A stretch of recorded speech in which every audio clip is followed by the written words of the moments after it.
So this is actually not my work. This is work by my PhD student, Chris Woolley, who's due to submit on the 31st of March. So I said I'll do this for you so you can carry on writing your thesis. And what you might be questioning is, why do we care about lizards? Some of you might be questioning that. Why aren't we talking about birds like we do normally in restoration projects?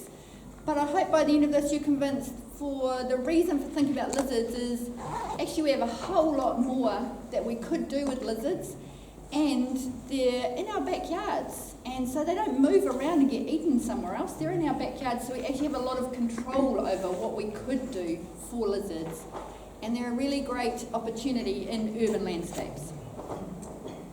So this is at the end of the airport at Wellington. This was the hotspot for Chris's lizard biodiversity in Wellington, and then a cycleway project was put in on top of that site. Initially with no lizard management plan because it's may or may not be reclaimed area. No one thought to look for lizards here, and the dots weren't connecting within a council as far as what do we know about our biodiversity versus what are we planning for our people. And so this to me is a really good example of the fact that we are still losing our urban biodiversity while we're trying to do good things for people like cycleways so that they can be part of being out there in nature.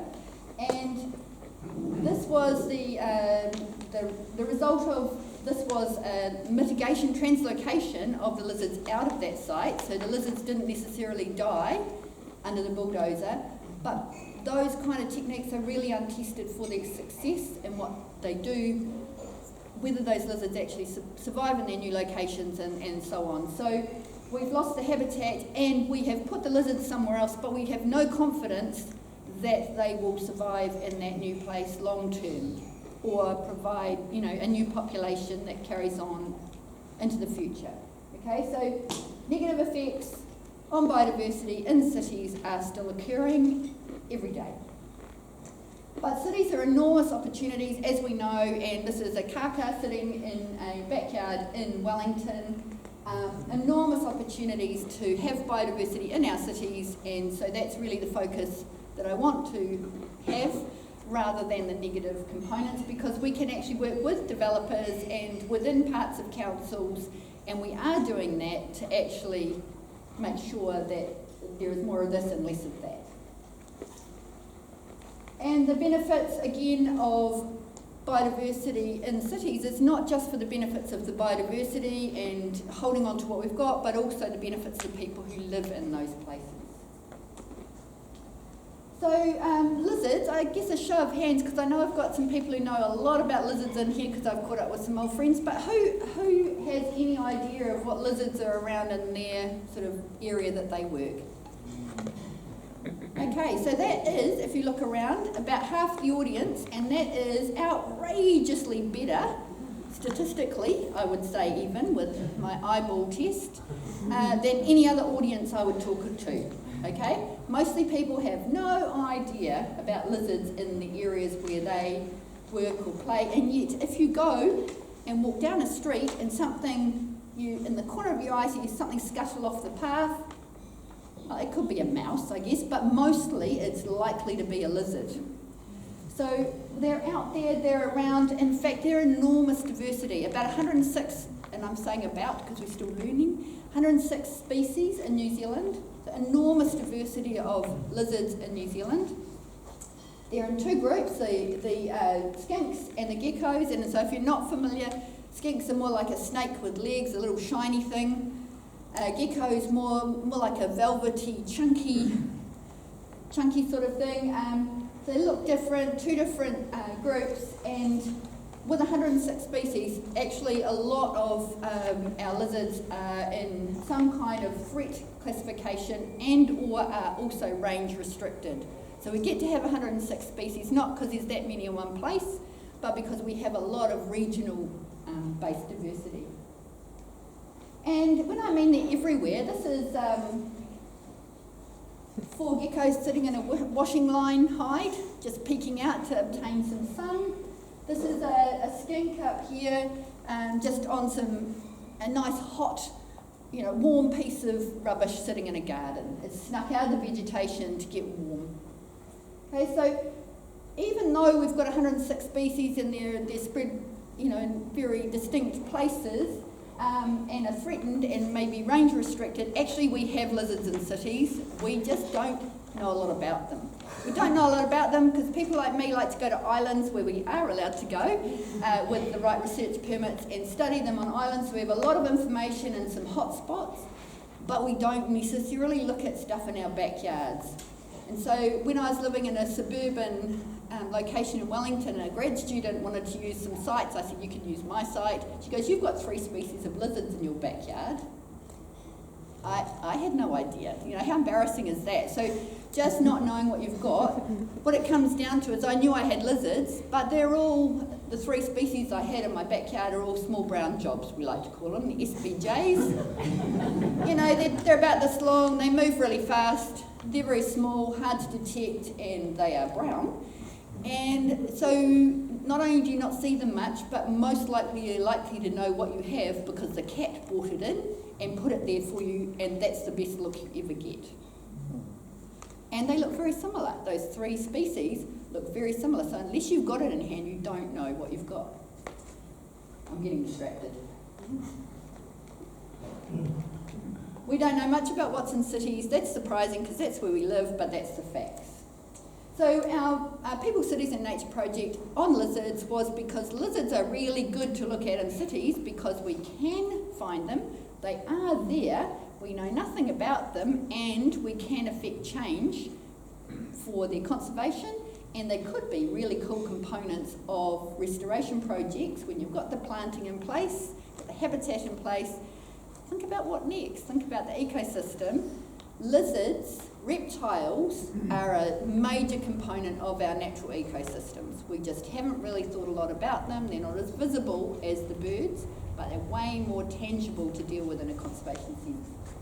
So our People, Cities and Nature project was, what lizards do we have in our cities? Again, not a really hard question to come up with, right? It's basic science stuff, and we've been working in cities throughout the country with a special focus in where is my dot, Chris? Okay, in the 4 cities here. So we had a special focus for Chris's work on not only understanding what we knew about lizards from literature, but actually finding out on the ground what lizards we had in backyards, in amenity areas like we're going to this afternoon, so areas off green space, local parks, and in forest patches.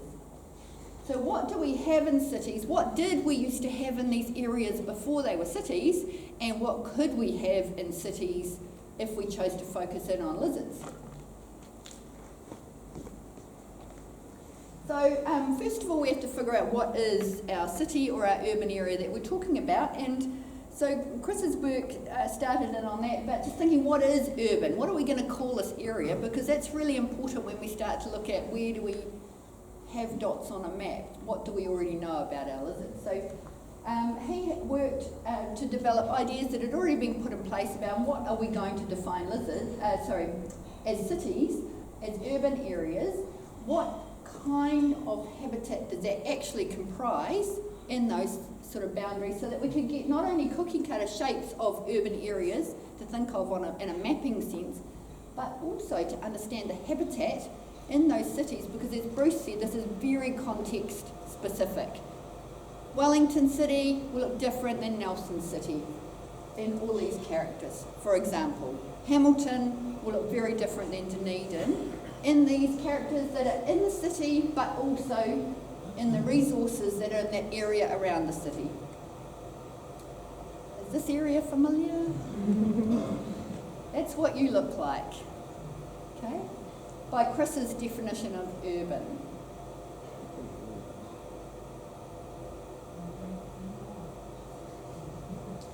So firstly, he went about figuring out what did we used to have in areas, inferring historic distributions. And this might seem like, we would know this stuff already, but actually we don't. And so this is a really good example here of a skink, where we have some blue dots on a map, which are bone or fossil deposits, okay? Usually you only find them where you find them. You don't know if the lizard was found in other places, bone or fossil, subfossil deposits are only kept in certain habitats. So we know that this species used to live in these places, but it could have been in other places in between. The red dots are where are they known now. This is an extremely vulnerable skink species because it is big and it operates at night. Both characters that mean it's more likely to have been knocked out by, for example, rodents.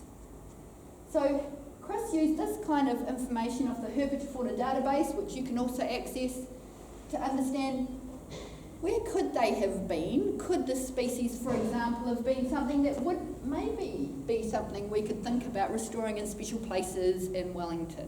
Where did it used to be distributed? He had to think about taking some species out of his what could be their mix.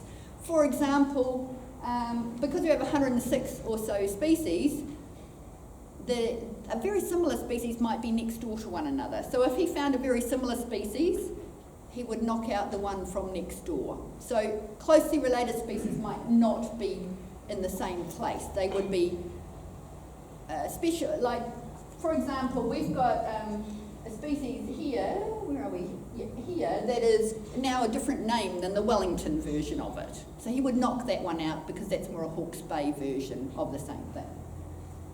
He also took things out of his mix where it was too far away. There was some kind of biogeographic boundary that would mean it was really unlikely to have been in Wellington because it was only ever found north of Taupo. And he also took things out where they had specific habitat requirements that you wouldn't expect in a city. So a mountain specific. Maybe probably not in Wellington, you know, we've got mountains nearby but not in the city, that kind of thing. So he refined his historical fauna idea and came up with lists of what he thinks could be inferred to have been in cities, and therefore they are great resources for you guys, say in Nelson, for what maybe you might think of restoring in the future back to your cities if they're no longer there. He used a lot of resources, but what it came down to is we really don't have a lot of resources to go from in our cities. So the best was the Doc Herpetofauna database, which you are contributing to, or could be contributing to. If you have a record of something, a herp, that's not a disease, that's a species of... Thank you.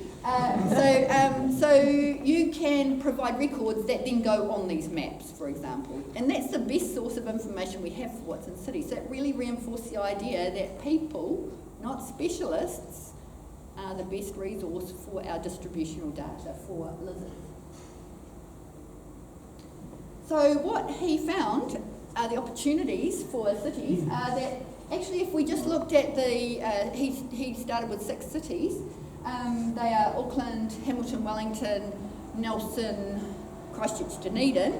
That actually if you just thought about those cities, 39% of New Zealand's lizard species are likely to have occurred in those areas.